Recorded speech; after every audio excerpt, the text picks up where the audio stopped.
gudoomiyaha maxkamadda sare ee Soomaaliland Professor Aadan Xaaji Cali Axmed iyo wafdi uu hogaaminayo ayaa soo gaadhay magaalada Boorama waxaanay ka warbixiyeen socdaal ay muddo ku joogi doonaan deegaanada galbeedka Soomaaliland gaar ahaan gobolka Awdal. Socdaalka uu gudoomiyaha maxkamadda sare ku marayo gobolada galbeedka Soomaaliland oo la magac baxay geediga cadaaladda ayaa waxay ku dhageysan doonaan cabashooyinka bulshada iyagoona sheegay in socdaalkoodan uu qayb ka yahay maxkamadda sare u soo wareegtay magaalada Boorama. Ujeedka socdaalkani waxa uu horreynba ka warbixiyay gudoomiyaha maxkamadda sare gudoomiyaha maxkamadda rafcaanka ee gobolka Awdal waxaanay sheegeen maanta waxa inoo yimiday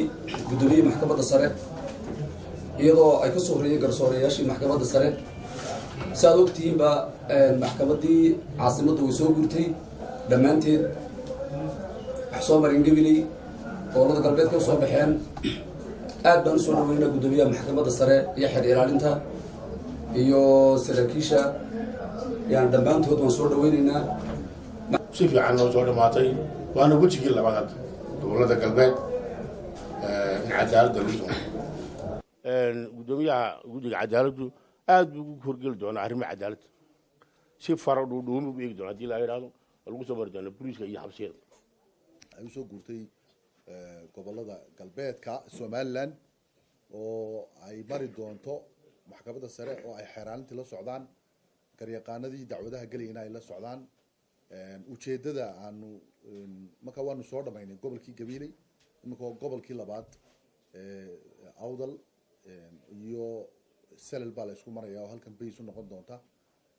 marka ujeedada aanu ka leenahay inaanu maxkamaddii u horno marna bari marna galbeed waxa weeyaan in garsoorka adeega garsoorka loo dhaweeyo bulshadeennu waxa weeyaan in wanaagu dhulka dushiisa bato ujeedada ugu muhiimsan waa shaqadii laga soo baxo mas'uuliyaddii laga soo baxo la isxisaabiyo dadka danyarka ay kaan waxaysan iyo qofka aan la eegi karaynin la dhageysto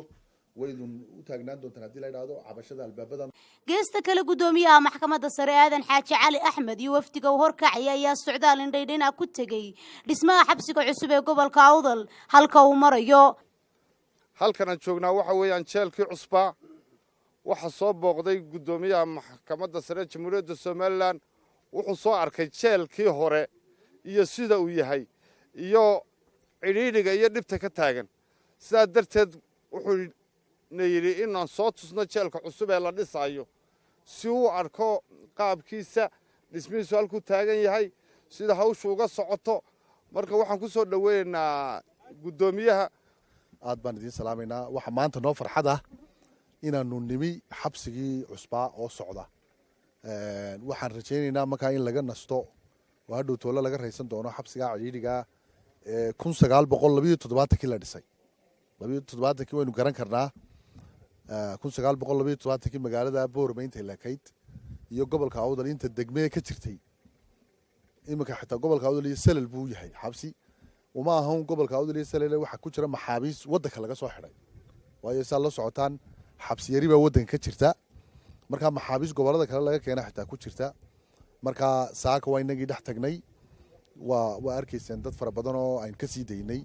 oo ganaaxyo u xidhnaa ama rafcaanku u taagnaa